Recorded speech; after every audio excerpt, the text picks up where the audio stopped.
He longed to find an alien tribe, but the seductive women shattered every expectation. Arrival in the Crimson Valleys.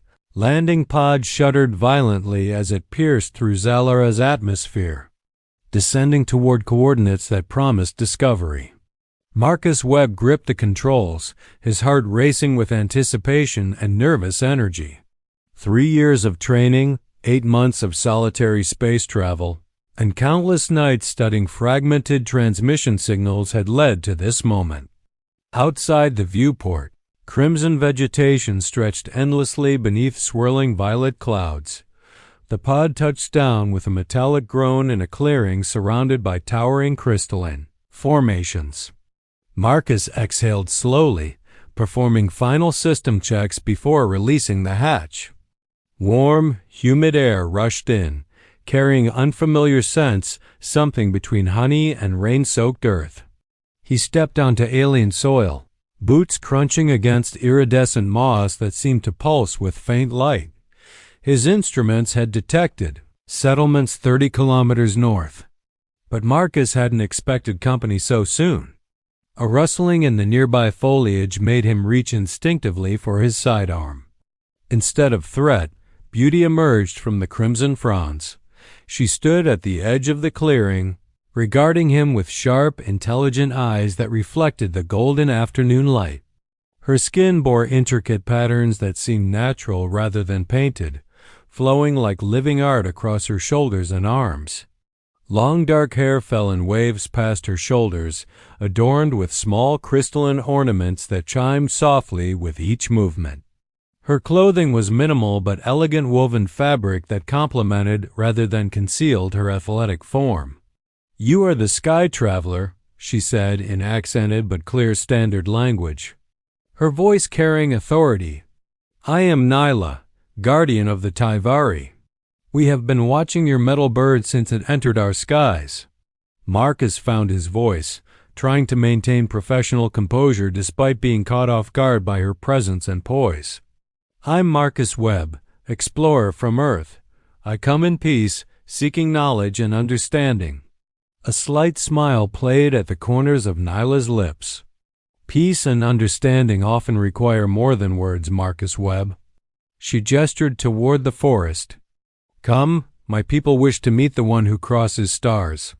Another figure emerged behind Nyla, younger, with warmer eyes full of barely contained curiosity. "I'm Lyra," she offered brightly. "Your arrival has caused quite excitement. No one from beyond has visited in 3 generations." Marcus gathered his essential equipment, his mind racing.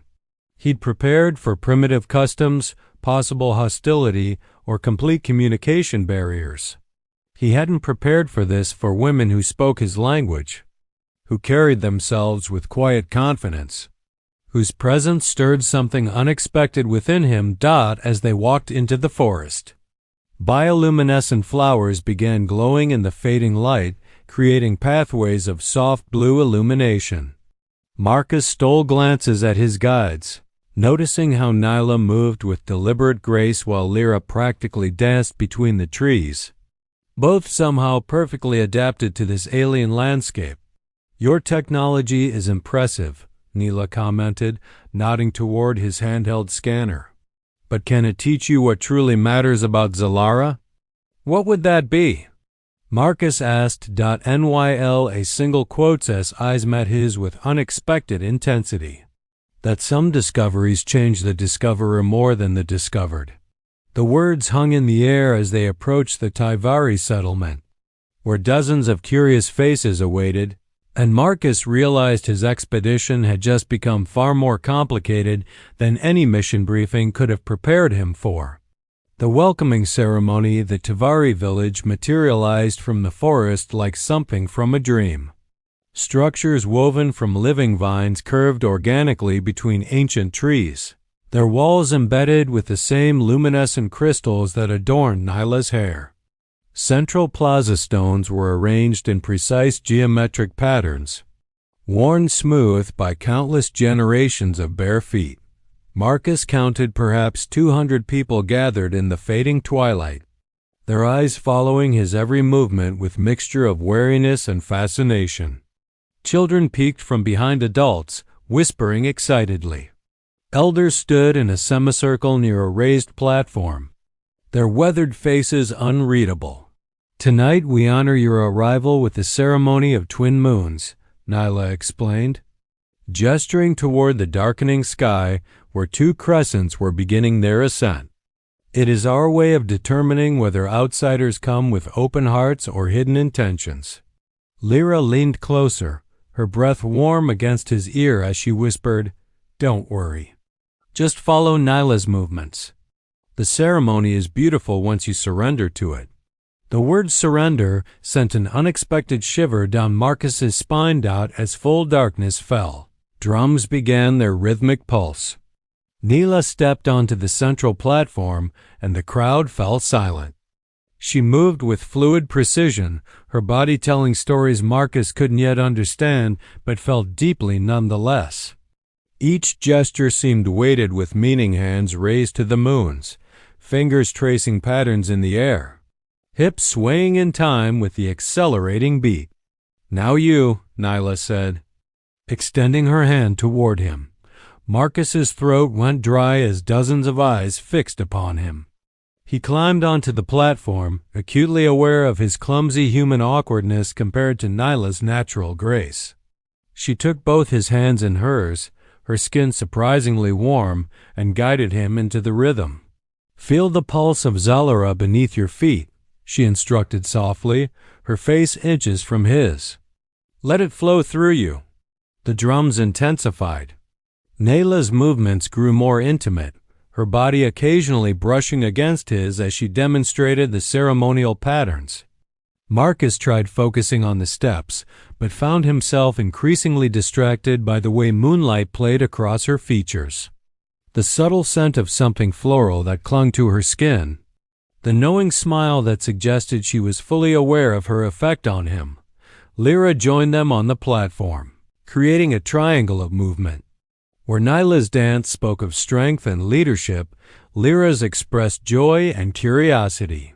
She mirrored Marcus's movements with encouraging nods, occasionally correcting his posture with gentle touches that lingered just slightly longer than necessary. The ceremony built toward something Marcus couldn't name.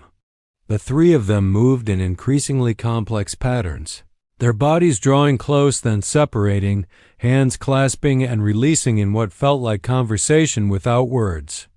Sweat dampened his shirt. His heart hammered not from exertion but from the electric charge building between them.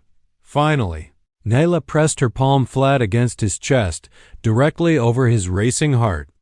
Lyra did the same from behind, her hand resting on his shoulder blade. The gesture felt profoundly intimate despite being witnessed by the entire tribe. "Your heart speaks truth," Nyla announced, her voice carrying across the plaza. "The Sky Traveler is welcome among the Tyveri." The crowd erupted in melodic chanting, but Marcus barely heard them. He was lost in Nyla's eyes, in the weight of her hand still resting against his chest, in the realization that the ceremony had cracked something open. Inside him he hadn't known was sealed shut. As the celebration continued around them, Lyra whispered, "See? Not so frightening after all." But Marcus knew better. He was already frightened, terrified, in fact, of exactly how welcome he suddenly felt in this place, with these women, on this impossible world that was supposed to be just another entry in his expedition log. Lessons in the moonlit grove dawn painted the Crimson Valley in shades of amber and rose. Marcus woke in the dwelling they'd prepared for him, his body still humming with residual energy from the previous night's ceremony. Through the woven walls, he heard the village coming to life, voices calling greetings, children laughing, the rhythmic sounds of daily work beginning. Lyra appeared at his doorway carrying a wooden tray laden with unfamiliar fruits and steaming liquid in a carved cup. "Nyla requests your presence after morning meal," she said, settling cross-legged beside him with easy familiarity. "She wishes to teach you our ways properly." "And what do you wish?" Marcus asked, surprising himself with the boldness of the question.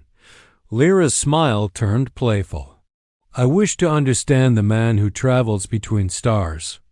Are all your people so serious, or is that just you? They talked while he ate, Lyra explaining the properties of each fruit with enthusiasm that made even botany sound like poetry. She told him about growing up in the tribe, about the old stories of sky visitors from generations past, about her own dreams of seeing what lay beyond Zalara's violet clouds. Have you ever wanted something you knew you couldn't have? She asked suddenly, her eyes searching his face. Before Marcus could answer, Neela appeared in the doorway. Come, she said simply. The morning is short and there is much to learn. She led him away from the village, following narrow paths that wound deeper into the forest. They walked in comfortable silence until they reached a grove unlike anything Marcus had seen, a perfect circle of ancient trees, surrounding a pool of water so clear it seemed invisible, filled with floating flowers that glowed with soft inner light. This is Sanctuary Grove, Neela explained, settling onto the moss-covered bank. Where we come to speak truths we cannot voice elsewhere. Marcus sat beside her, maintaining what he thought was respectful distance. Neela immediately closed that gap, her shoulder pressing against his. On Zalara, isolation suggests distrust. Closeness is honesty. She began teaching him words in her native tongue, but the lesson quickly evolved into something more personal.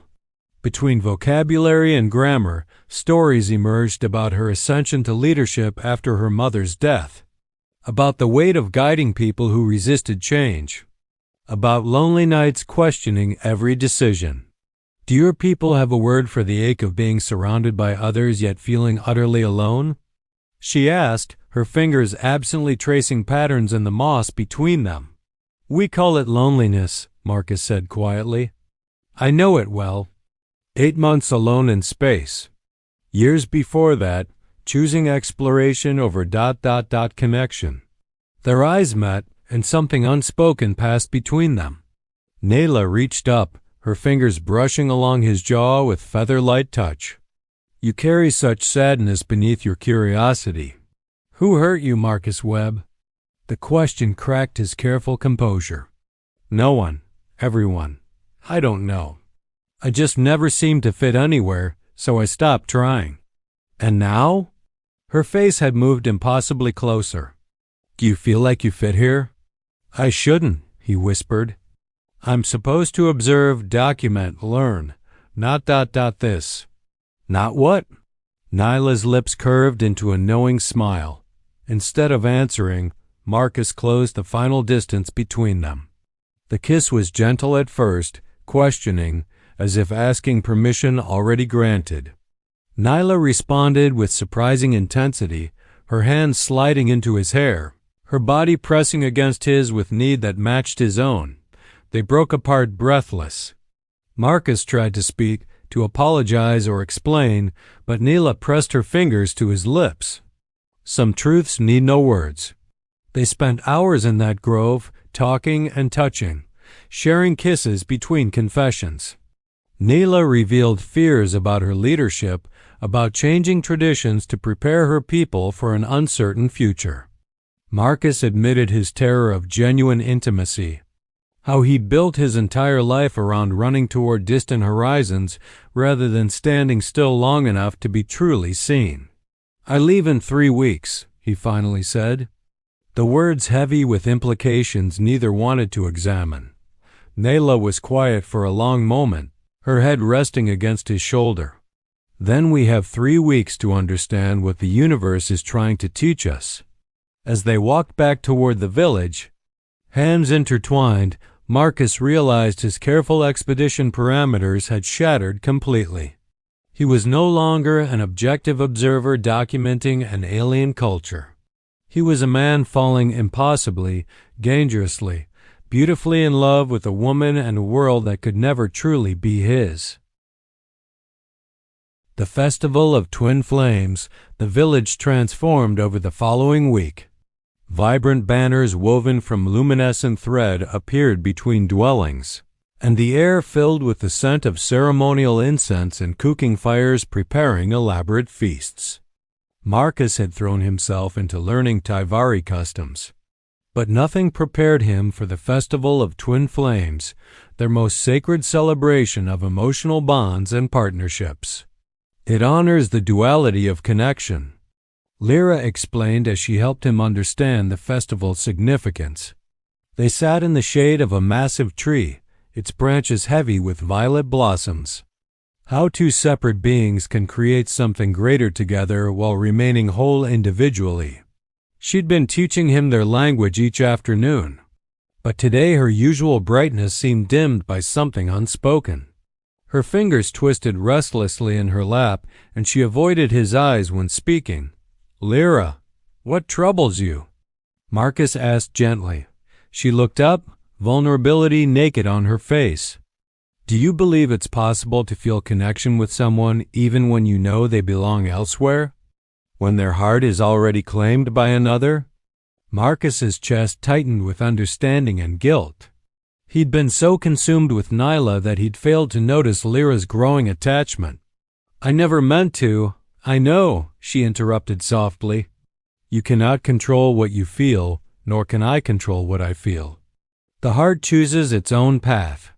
She managed a sad smile. "Nyla is worthy of your affection.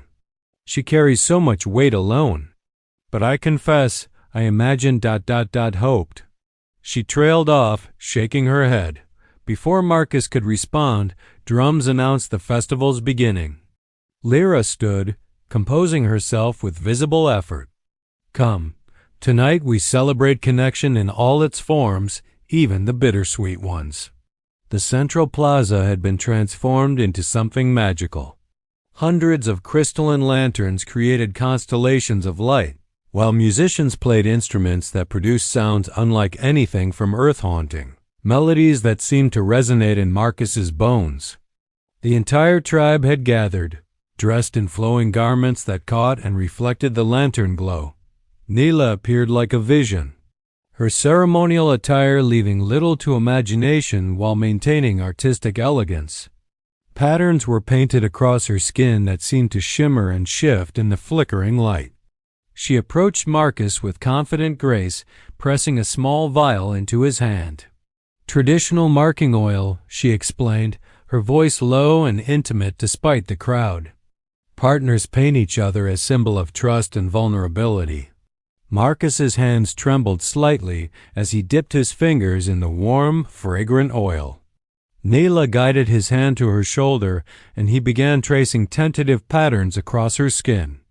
The act felt profoundly intimate, his fingertips learning the landscape of her body, feeling her breath catch when he brushed particularly sensitive areas, watching her eyes darken with desire barely contained. When it was her turn, Nyla's touches were deliberate and knowing.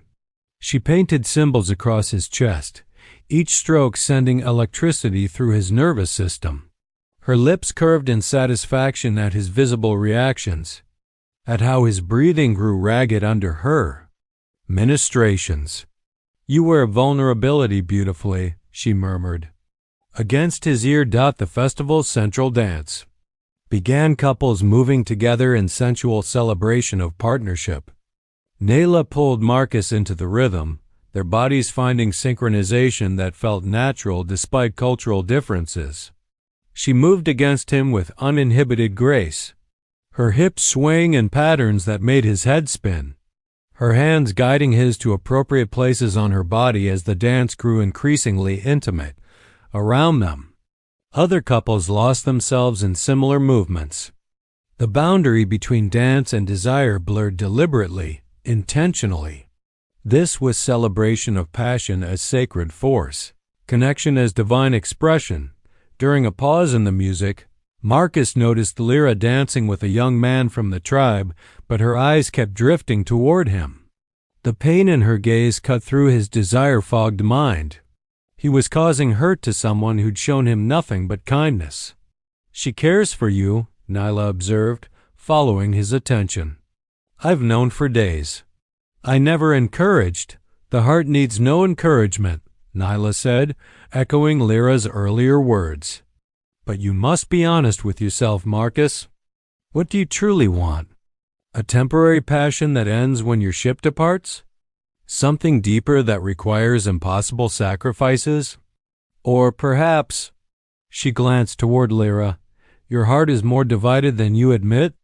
The question haunted Marcus as the festival continued into deep night. He danced with Nyla, feeling the magnetic pull between them intensify with each touch. But he also found himself watching Lyra, remembering her laughter during language lessons, her curiosity about his world, the gentle understanding in her eyes as twin moons reached their zenith.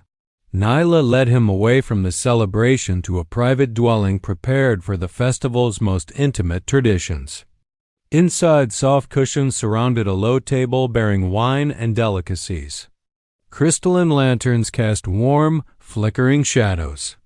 Tonight, partners share their deepest truths, Nyla said, settling beside him. Will you share yours with me? Marcus took a shaky breath. I'm terrified that I'm feeling something real in a situation designed to be temporary. That 3 weeks isn't enough time to understand what this is, but it's too much time to walk away unchanged. That I'm being selfish by taking what you offer when I know I'll leave. Nyla's expression softened. She cupped his face in her hands. And I'm terrified that I've finally found someone who sees me, not just the leader, but the woman beneath, and the universe will take you away before I've had my fill of being truly known. Their kiss was desperate this time, tinged with the bittersweetness of finite time. They moved together with urgency born of knowing each moment was borrowed, that the clock was counting down toward inevitable separation. Marcus lost himself in her, in the taste of her skin, the sounds of pleasure she made. The way she whispered his name like prayer and promise combined. Later, wrapped in each other in comfortable silence, Nyla traced idle patterns across his chest. Whatever you decide, Marcus Webb, know that you've given me a gift. You've reminded me that beneath responsibility and duty, I'm still a woman capable of feeling wildly, dangerously alive. But as Marcus held her, his mind churned with impossible questions that would demand answers far too soon. The choice between worlds morning arrived with painful clarity. Marcus woke alone in the festival dwelling, sunlight streaming through woven walls, and the weight of his situation pressing down like physical force. 2 weeks remained until his extraction window, 2 weeks to decide between duty and desire, between the life he'd built and the connection he'd never expected to find. He found Lyra waiting outside, her expression carefully neutral. Nyla requests privacy today for leadership matters. She asked me to continue your education. They walked in awkward silence to Sanctuary Grove. Once there, Lyra settled by the crystalline pool with a sigh. I owe you an apology for last night. My feelings are my burden, not yours. Don't apologize for honesty, Marcus said, sitting beside her. I'm the one who should apologize. I've been careless with hearts that deserved better. Lyra's laugh was soft and sad. The heart cannot be careful, Marcus. It simply feels. She turned to face him fully. But I must know, if circumstances were different, if Nyla had not claimed your attention first, would you have ... I don't know, Marcus admitted. You're remarkable, Lyra. Your curiosity, your warmth, the way you see wonder in everything. In another life, another timeline. He trailed off helplessly. She nodded slowly. That's answer enough. She stood, brushing moss from her clothing. The tribe will feast tonight in your honor. Nyla has asked me to tell you that she will meet you here afterward. She says you both have difficult truths to face. The day passed in agonizing slowness. Marcus tried documenting his observations, but every note seemed hollow compared to the emotional complexity he'd experienced. His mission required objectivity he no longer possessed. His reports would be clinically insufficient because the most important discoveries about connection, Vulnerability, love couldn't be reduced to data. As twin moons rose, Neela appeared in the grove wearing simple clothing, her ceremonial markings washed away. She looked younger somehow, more vulnerable than he'd ever seen her. "I've been meeting with the elders," she said without preamble, "discussing what your presence means for our future. Some see opportunity connection to broader universe, access to your knowledge and technology. Others see threat contamination of our ways, loss of isolation that's protected us for generations. What do you see?" Marcus asked. Nyla settled beside him, taking his hand in hers. "I see a man torn between worlds and a woman foolish enough to fall in love with him despite knowing better. The word love hung between them, terrifying and exhilarating. My ship arrives in 2 weeks, Marcus said quietly. I have 3 choices. Return to Earth alone, completing my mission as planned. Request extended stay, delaying but not preventing my eventual departure. He couldn't finish the sentence. Or abandon your world for mine, Neela completed. Stay with the Tavari. With me. If I stay, I give up everything I've built. My career, my family, distant as they are, my entire identity as explorer and scientist. But if I leave, his voice cracked. If I leave, I lose something I didn't know I needed until I found it here. Neela was quiet for a long moment. I cannot make this choice for you. I can only tell you what I feel, that these weeks with you have awakened parts of myself I'd buried beneath duty and responsibility. You've shown me that I can be both leader and woman, both strong and vulnerable. Whatever you decide, I'm grateful for that gift. I love you, Marcus said, the admission ripping from somewhere deep inside. I don't know how it happened so fast, but it's real. And that's what makes this impossible. Love should simplify things, not complicate them. Love is always complicated, Neela said with a sad smile. But perhaps that's what makes it worthwhile. They held each other as moons tracked across the sky, 2 people caught between impossible choices. Marcus's mind raced through scenarios, staying temporarily, maintaining long-distance connection somehow, finding ways to bridge their worlds. But each solution seemed inadequate against the magnitude of what he'd found. Finally, as dawn approached, Marcus pulled back to look at Nyla's face. I need honesty from you. If I stay, truly stay, would you accept me fully into the tribe? Into your life? Or would I always be the outsider who abandoned his world? Nyla met his eyes steadily. If you stay, you would be honored as one who chose us deliberately, not one born into obligation. But I must be equally honest. Staying requires sacrifice of who you were to become someone new. Can you do that? Can you let go of Marcus Webb the Explorer to become simply Marcus of the Tavari? The question cut to the core of his identity crisis. Could he? After years of defining himself by his mission, his achievements, his constant forward motion toward new discoveries, could he simply stop? Could he find purpose in belonging rather than seeking? I don't know, he whispered. I need time to think. Then think, Nyla said, standing and offering her hand. But know that whatever you decide, you've already changed us. Changed me. The Tavari will never be quite the same, and neither will I. They walked back to the village hand in hand as the settlement woke around them. Marcus felt eyes watching, sensed the unspoken questions in every glance. The entire tribe knew his extraction window approached. They were waiting to see what the sky traveler would choose. That evening, Marcus stood at the edge of the village, looking up at stars that had once represented freedom and possibility. Now they looked like prison bars, separating him from 2 incompatible versions of himself.